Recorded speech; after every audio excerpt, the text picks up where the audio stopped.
గౌరవనీయులు సహచర మంత్రివర్గ సభ్యులు, గౌరవ పార్లమెంట్ సభ్యులు, గౌరవ శాసనసభ్యులు, జిల్లా కలెక్టర్ గారు, జిల్లా అధికార యంత్రాంగం, ఈ కార్యక్రమానికి చేసినటువంటి రైతు సోదరి సోదరులందరికీ ఈ వరద గురించి మీ కష్టాలు చెప్పుకోవడానికి ఇక్కడికి వచ్చిన మిమ్మల్ని అందరికీ కూడా పేరు పేరున మనస్ఫూర్తిగా నా నమస్కారాలు, అభినందనలు, శుభాభినందనలు. నిన్నటి వరకు 10 రోజులు ఏదైతే కృష్ణా నదిలో ఎప్పుడూ ఊహించినటువంటి వరద రావడం,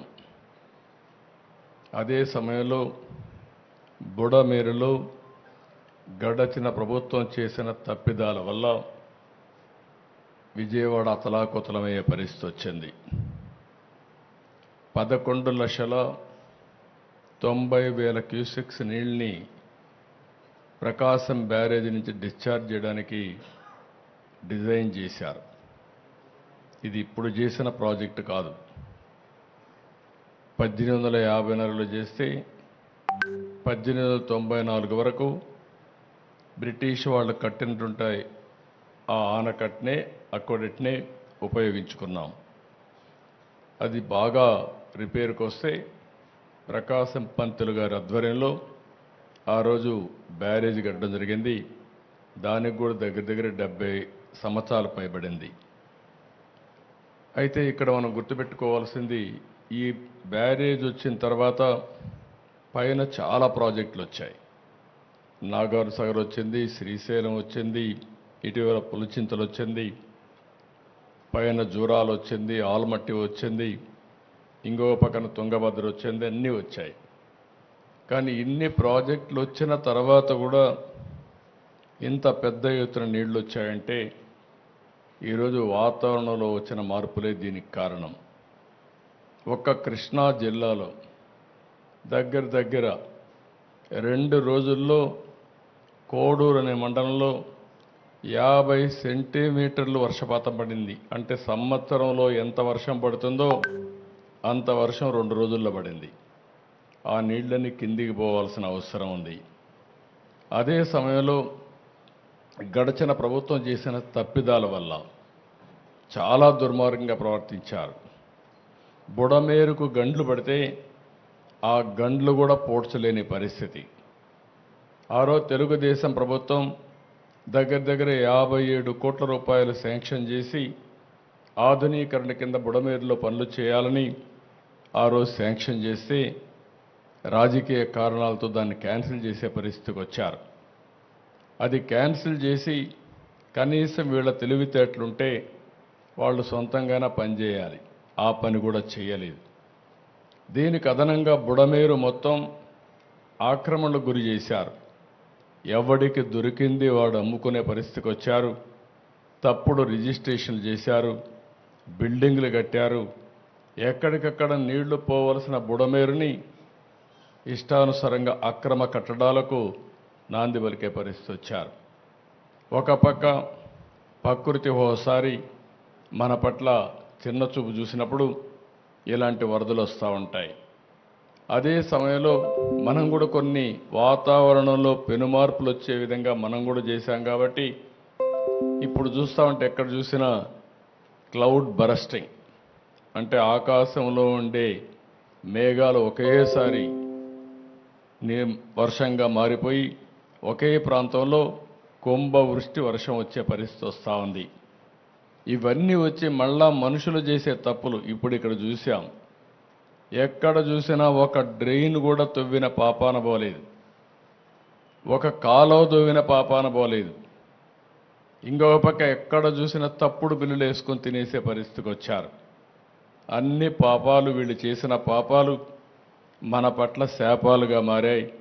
ఈరోజు మనందరం కూడా ఇబ్బందుల్లో పడే పరిస్థితి వచ్చింది. నేను చాలాసార్లు మీకు ఒక మాట చెప్పాను. 5 సంవత్సరాల పరిపాలన ఒక దుర్మార్గమైన పరిపాలన. ఆ పరిపాలన యొక్క ఫలితాలు మీరు చూస్తే వ్యవస్థలు మొత్తం భ్రష్టు పట్టాయి. పనిచేసే వ్యక్తులు పనిచేయలేని పరిస్థితికి వచ్చారు. కడాన ఇవన్నిటి వల్ల ఇలాంటి విపత్తు వచ్చినప్పుడు నష్టపోయేది ప్రజలే నష్టపోయారు. అందుకని నాకు 10 రోజులు పట్టింది. మొదటి 2 రోజులు నేను అధికార యంత్రాంగాన్ని ముందుకు పోమన్నా పోయే పరిస్థితులు కూడా లేరు. అక్కడి నుంచి నేను అక్కడే ఉండి కడాన మీరు ఒకసారి చూస్తే బుడమేరులో దగ్గర 5 రోజులు రామానాయుడు అక్కడే ఉండి గండ్లు పూడ్చే పరిస్థితి వచ్చారు. ఆ గండ్లు పూడ్చారు కాబట్టి విజయవాడకు వచ్చే నీళ్లు ఆగే పరిస్థితి వచ్చింది. 2 మార్గాలు.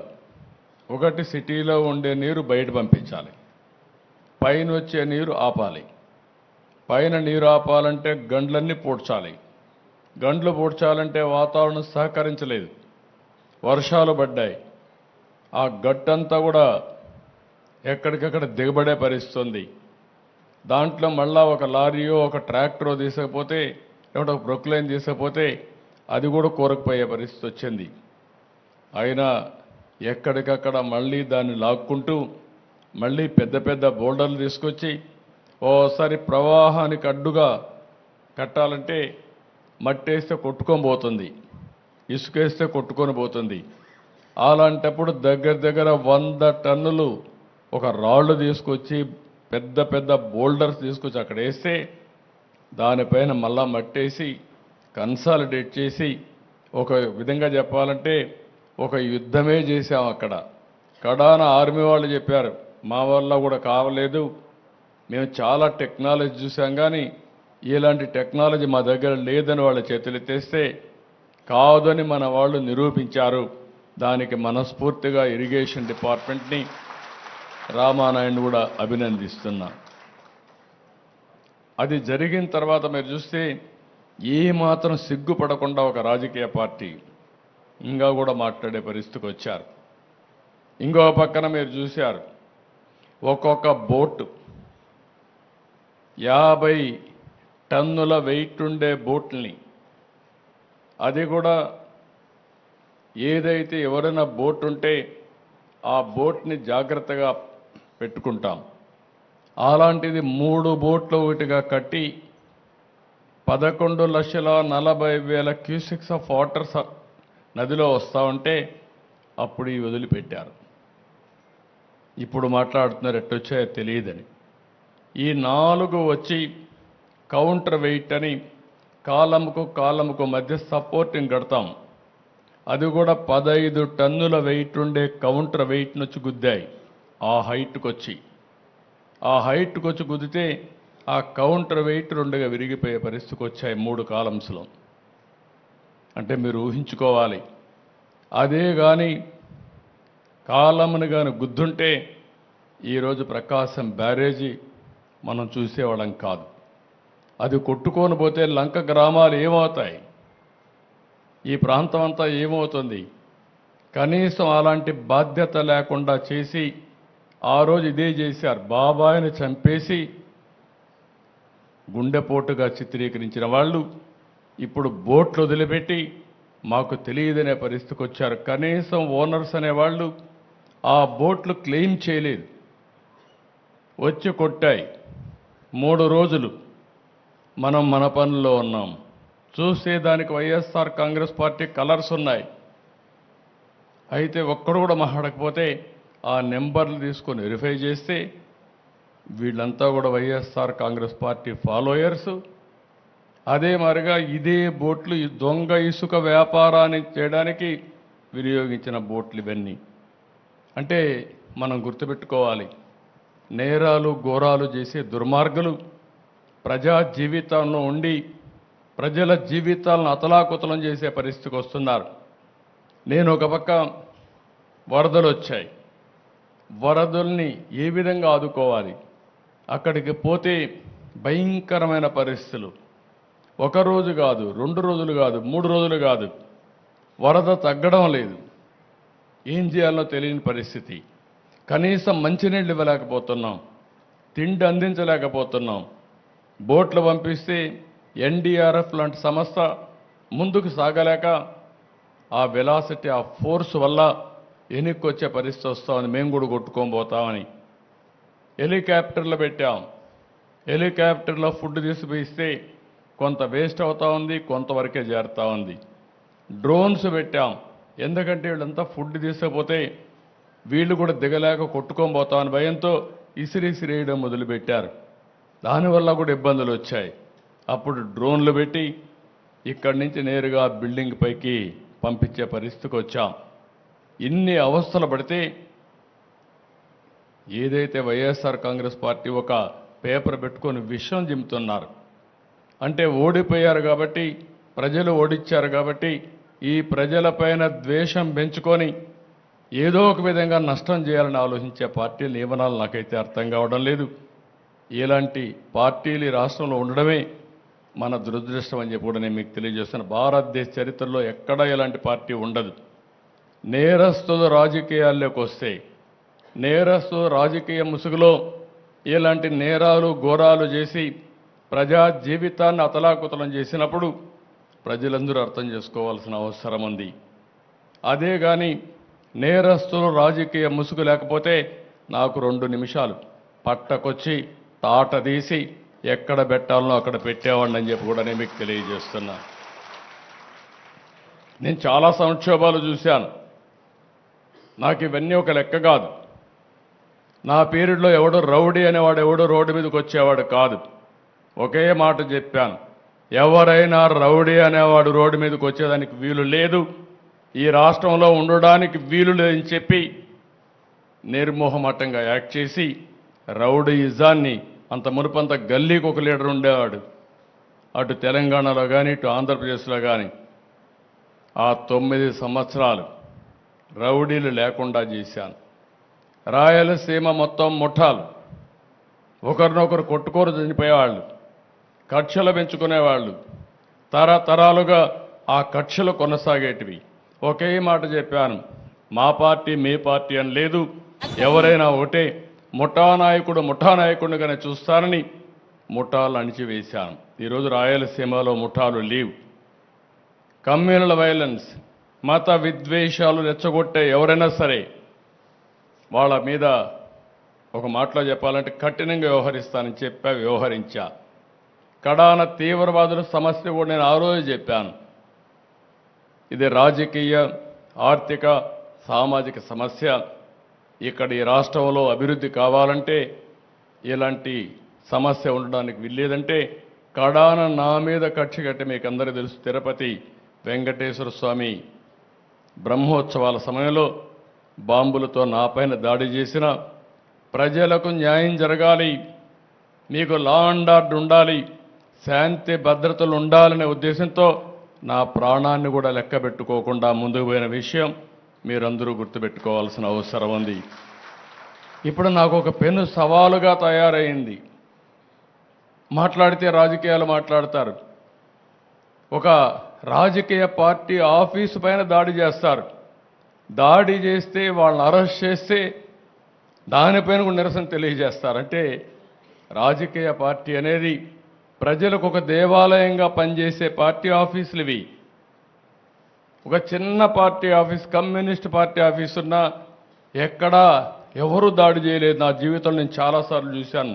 40 సంవత్సరాలుగా రాజకీయ పార్టీ ఆఫీసులపైన, రాజకీయ పార్టీ నాయకులపైన ఎప్పుడూ దాడి జరగలేదు. ఎన్ని విమర్శించినా ఆ విమర్శని ఒక పాజిటివ్గా తీసుకొని కరెక్ట్ చేసాం తప్ప ఇంకోటి కాదు.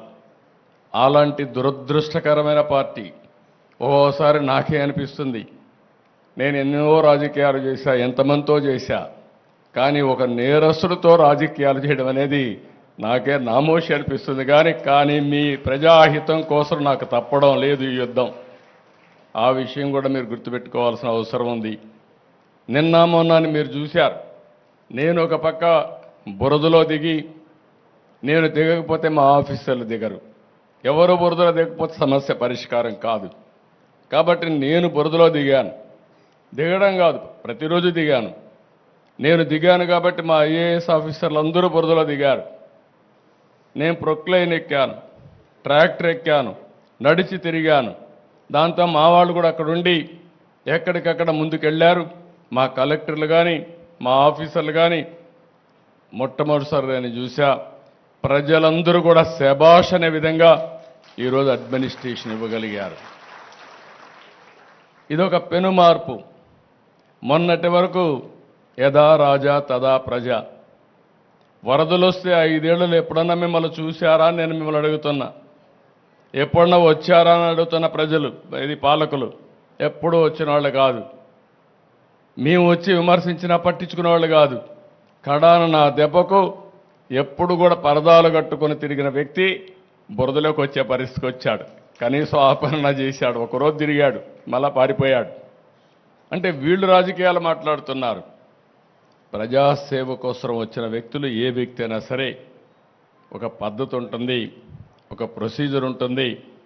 ప్రజలు కష్టాల్లో ఉన్నప్పుడు అండగా ఉండి వాళ్ళ ప్రాణాలు కాపాడడం కానీ, వాళ్ళ ఆస్తులకు నష్టం జరగకుండా చేయడం కానీ, ఒకవేళ నష్టం జరిగితే నష్టపరిహారం ఇవ్వడం కానీ, ఇవి నిరంతరం చేయాల్సిన అవసరం ఉంది.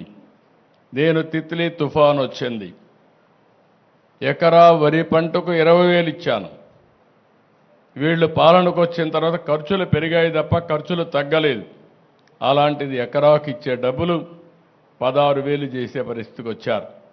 మళ్ళీ నిన్న మొన్న దిగిపోయేటప్పుడు 1,000 రూపాయలు పెంచారు. నేను ఒకటే ఆలోచించాను, వరి పంట వేసిన రైతులు దగ్గర 70 రోజులు 80 రోజుల తర్వాత పంట పోతే, చేతికొచ్చే సమయంలో పంట పోతే అప్పులు మిగులుతున్నాయి. అందుకే మళ్ళీ ఆలోచించాను, ఇది కరెక్ట్ కాదనే ఉద్దేశంతో 17,000 రూపాయలని 25,000 రూపాయలు హెక్టార్కి ఇస్తాను, ఎకరాకు 10,000 రూపాయలు ఇవ్వడానికి నిర్ణయం చేశాం. ఇది కూడా తక్కువే. నా దగ్గర డబ్బులు లేవు, ఖాళీ ఖజానా. రోజు వారిగా ఏం చేయాలని అర్థం కాని పరిస్థితి. మొత్తం ఏది పనిచేయలేని పరిస్థితి. మీరు చూస్తే అభివృద్ధి ఆగిపోయింది, ఆదాయం పడిపోయింది. అప్పులోళ్ళు ఎవ్రీడే తిరుగుతున్నారు. 1,00,000 కోట్ల రూపాయలు అప్పు ఇవ్వాలి, ఇంకో పక్క 10 లక్షల కోట్ల రూపాయలకి వడ్డీ అసలు కట్టాలి. అంటే మనం సంపాదించే సంపాదన వడ్డీకి కూడా చాలని పరిస్థితి తీసుకొచ్చేశారు. ఒక పక్క దీన్ని రీషెడ్యూల్ చేసుకుని, కానీ ఒక్క మంచి పని చేశారు మీరంతా మొన్న. అందరూ కలిసి ఇలాంటి వ్యవస్థ మాకొద్దు, అందుకే ఎన్డీఏ ప్రభుత్వానికి 3 పార్టీలకి బ్రహ్మరథం పట్టారు, అన్ని సీట్లు గెలిపించారు. 93% స్ట్రైకింగ్ రేట్. అంటే నిలబడిన అభ్యర్థులు 93% గెలిపించారు. 11 సీట్లే ఎమ్మెల్యేలుగా వాళ్ళకి ఇచ్చే పరిస్థితికి వచ్చారు. దీనివల్ల ఒక ఆక్సిజన్ ఇచ్చినట్టు అయింది. వెంటిలేటర్ పైన ఉండే రాష్ట్రానికి ఒక ఆక్సిజన్ మీరే ఇచ్చారు. 2019లో మీరే నిర్ణయం చేశారు, దానివల్ల ఈ ఇబ్బందులు తెచ్చుకున్నాం. కానీ 2024లో మీరిచ్చినటువంటి 21 మంది ఎంపీలు ఢిల్లీలో కూడా ఉపయోగపడ్డాయి. ఈరోజు కేంద్రం కూడా మనకు సహాయం చేసే పరిస్థితికి వచ్చారు. ఎందుకంటే బాధ్యత, మనం అందరం కూడా ఎన్డీఏలో భాగస్వాములం కాబట్టి, ఒక పార్టీ పెట్టి ఇక్కడ అందరం కలిసి పనిచేశాం కాబట్టి ఒక బాధ్యత కేంద్రం కూడా తీసుకునింది. అందరం కలిసి పనిచేస్తున్నాం. కానీ ఈరోజు మీరు చూసినప్పుడు, ఇక్కడికి వచ్చినప్పుడు నేను ఎందుకు ఈ విషయాలు మీకు చెప్తున్నానంటే, నేను ఎప్పుడూ రాజకీయాలు మాట్లాడేవాడిని కాదు. ఇది రాజకీయ పరిపాలన, పొలిటికల్ గవర్నెన్స్. మీరేసింది ఓట్లు ఎన్డీఏ గవర్నమెంట్కి వేశారు. ఎన్డీఏ నన్ను ముఖ్యమంత్రిగా ఎన్నుకున్నారు, ఎమ్మెల్యేలందరూ కలిసి ఎన్నుకున్నప్పుడు మేము ఏదైతే మీకు హామీ ఇచ్చామో ఆ హామీలు నెరవేర్చి మీ జీవితాలకు మళ్ళీ వెలుగు తీసుకొచ్చే బాధ్యత మేము తీసుకోవాల్సిన అవసరం ఉందని చెప్పి కూడా నేను మీకు తెలియజేస్తున్నా. అందుకని నేను ఈరోజు వచ్చినప్పుడు ఎప్పుడు కూడా, ఈరోజు 2 జిల్లాలు 3 జిల్లాలు అయింది పశ్చిమ గోదావరి జిల్లా. అయితే గోదావరి జిల్లాలు ఎప్పుడూ తెలుగుదేశం పార్టీకి అండగా నిలబడ్డాయి. ఈసారి ఎన్డీఏ కూడా అదేవిధంగా అండగా నిలబడి మీరు సహకరించారు. ఇప్పుడే కలెక్టర్ గారు కొన్ని ఇక్కడ ప్రజెంటేషన్ చేశారు, కొన్ని విషయాలు చెప్పారు. ఇవన్నీ కూడా నేను చూశాను. నేను ఒకటే మీ అందరికీ హామీ ఇస్తున్నా, ప్రతి ఒక్క వ్యక్తికి న్యాయం చేయడం కోసం మేము ఉంటాం, కాలక్షేపం చెయ్యం. 17వ తారీఖు లోపల వ్యవసాయంలో నష్టం జరిగినా, పశువులు ఏమైనా చనిపోయినా, ఇంకో పక్కన హార్టికల్చర్లో దెబ్బతిన్నా, ఇండ్లు ఏదైనా నష్టపోయినా, లేకపోతే మీకు ఏ నష్టపరిహారం జరిగినా నామ్స్ ఉన్నాయి. అవన్నీ కూడా రివైజ్ చేసి నేను పంపిస్తాను. వరికి మాత్రం 10,000 రూపాయలు ఎకరాకి ఇవ్వడం ఈరోజు ఇక్కడికి వచ్చాక నిర్ణయం చేసుకున్నాను. ఎక్కువ నష్టపోయింది రైతులే నష్టపోయారు, అది కూడా ఇస్తా. అది కాకుండా ఈ జిల్లాలో ఇప్పుడే కాదు, తమ్మిలేరు, ఇంకొక పక్కన ఎర్ర కాలువ, ఈ రెండు ఎప్పుడు మనకి ఇబ్బంది కలిగిస్తున్నాయి. అదే మరిగా ఉప్పిటేరైతే ఎప్పటి నుంచో కోరుకుంది రెగ్యులేటర్ కూడా కట్టాలని. దానికి కూడా మనం సీరియస్గా ఆలోచించుకొని తప్పకుండా ఇక్కడే రామానాయుడు గారు ఉన్నారు మంత్రిగా. ఇప్పుడు ఉప్పిటేరు కూడా ఆయన మంత్రి కాబట్టి, ఇరిగేషన్ మంత్రి ఆయన కాబట్టి, డ్రైనేజ్ కూడా ఆయన చూస్తాడు కాబట్టి, దాన్ని సాధ్యాసాధ్యాలు అన్నీ చూసుకొని ఇప్పుడు ఇంకొక పక్కన కూడా మనందరికీ ఒక ప్రాబ్లం కూడా ఉంది. ఈ ప్రాంతంలో మనం గుర్తుపెట్టుకోవాలి. ఒకప్పుడు మీరు చూస్తే పోలవరం ప్రాజెక్టు పూర్తయి ఉంటే రాష్ట్రంలో చాలా వరకు సుభిక్షంగా ఉండడానికి అవకాశం వచ్చేది. పోలవరం రాష్ట్రానికి ఒక వరం. పోలవరం పూర్తయి నదుల అనుసంధానం చేస్తే ఈ రాష్ట్రంలో కరువు అనే మాట ఉండదు. కానీ ఆ పోలవరాన్ని కూడా ముంచేశాడు దుర్మార్గుడు. చాలా కష్టపడి నేనైతే సోమవారం పోలవరంగా చేసుకొని ప్రతి సోమవారం రివ్యూ చేసి 72 సార్లు 75 సార్లు రివ్యూ చేసి 28 సార్లు ప్రత్యక్షంగా వచ్చి నేరుగా పనులన్నీ చేపట్టాను. 72% పనులు పూర్తయినాయి. అదే తెలుగుదేశం పార్టీ అధికారంలో కొనసాగి ఉండుంటే 2021కి పోలవరాన్ని జాతికి రైతులకు అంకితం చేసేవాళ్ళం. అలాంటిది డిలే అయిపోయింది. డయాఫామ్ వాల్ గోదావరిలో కలిపేశాడు. ఇంకో పక్కన పనులన్నీ ఆగిపోయినాయి.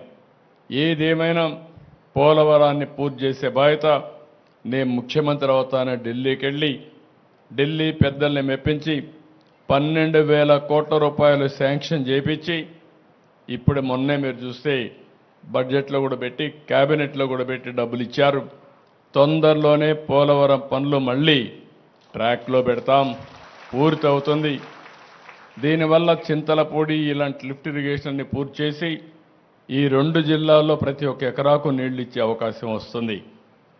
ఇంకొక విషయం కూడా మీరు గుర్తుపెట్టుకోవాల్సింది, మనకెప్పుడు వరదలు వస్తాయి, తుఫాన్లు ఉంటాయి. కానీ ఇలాంటి తుఫాన్లు వచ్చినప్పుడు, వరదలు వచ్చినప్పుడు జాగ్రత్తగా ఉండడం మనందరి బాధ్యత. డ్రైన్స్ అన్నీ ప్రాపర్గా ఉండాలి. ఎక్కడ వర్షం పడినా దాన్ని పర్యవేక్షించే వ్యవస్థ సక్రమంగా ఉండాలి. ఇప్పుడు డ్రోన్స్ వచ్చాయి. ఇప్పుడే ఒక చిన్న ఎగ్జాంపుల్ చూపించారు. ఎవరైనా వాటర్లో చిక్కుంటే ఒకప్పుడు నేరుగా హెలికాప్టర్ పంపించి తెప్పించేవాళ్ళం, తీసుకొచ్చేవాళ్ళం, వాళ్ళని రక్షించేవాళ్ళం. ఈరోజు డ్రోన్ పంపిస్తే వాళ్ళు ఈజీగా బయట వచ్చే పరిస్థితి కూడా వస్తూ ఉంది. టెక్నాలజీలో పెను మార్పులు వచ్చాయి. ఆ మార్పులు కూడా ఉపయోగించుకుంటాం. ఇంకొక పక్కన మీరు ఒకసారి చూస్తే ఏదైతే ఈరోజు వరదలనంతా కూడా మ్యాపింగ్ చేయడం, ఎక్కడి నుంచి వరదలు వచ్చినా కొన్ని స్టాండర్డ్స్ ఉంటాయి. ఈరోజు భద్రాచలం నుంచి రాజమండ్రికి నీళ్లు రావాలంటే ఇన్ని గంటలు ప్రవహిస్తే తప్ప రావు. అలాంటివి వచ్చినప్పుడు తగిన జాగ్రత్తలు ఏం తీసుకోవాలనో అవన్నీ కూడా తీసుకుని, ఎక్కడ కూడా వరదలు వచ్చినప్పుడు జాగ్రత్తలు ఏం తీసుకోవాలనో అవన్నీ కూడా చేయాల్సిన అవసరం ఉంది. నేను నిన్నే చూశాను. రఘురామకృష్ణరాజు గారు ఎమ్మెల్యే అయిన తర్వాత బ్రహ్మాండంగా డ్రైన్స్ అన్నీ కూడా ప్రజలందరినీ చైతన్యపరిచి వాళ్ళ దగ్గర ఫండ్స్ కూడా మొబిలైజ్ చేసి బ్రహ్మాండంగా చేశాడు. ఇది ప్రజా చైతన్యానికి మారు పేరు. ఒకప్పుడు రైతు సంఘాలను పెట్టాం, సాగునీటి సంఘాలను పెట్టి కాలువలను కానీ మురికి కాలువలు కానీ అక్కడ రిపేర్లు చేసే బాధ్యత వాళ్ళకే అప్పచెప్తే కడాన అవి కూడా తీసేసే పరిస్థితికి వచ్చారు. మళ్ళీ ఈ నెలలోనే ఎన్నికలు పెట్టాలనుకున్నాం, కానీ ఈ వరదల వల్ల కొంచెం డిలే అయింది. మళ్ళా సాగునీటి సంఘాలు వస్తాయి. అన్ని విధాల మిమ్మల్ని ఆదుకోవడానికి ఏం చేయాలన్న అవన్నీ చేస్తాం. ఇప్పుడే కైకులూరు ఎమ్మెల్యే కూడా చెప్పినప్పుడు ఒక మాట అన్నారు. ఏదైతే ఉప్పుటేరు పైన ఒక రైల్వే బ్రిడ్జి కడితే ఇప్పుడే మనం చూసాం. అది బ్రిడ్జి కట్టేది పైన కట్టాలి. బ్రిటిష్ వాళ్ళు చాలా తెలివిగా కట్టేవాళ్ళు. హైట్లో కట్టి ఎంత నీరు వచ్చినా పోకుండా కిందికి వెళ్ళిపోయే సుజావుగా, ఎంత వరద వచ్చినా కూడా. ఇప్పుడు ఆ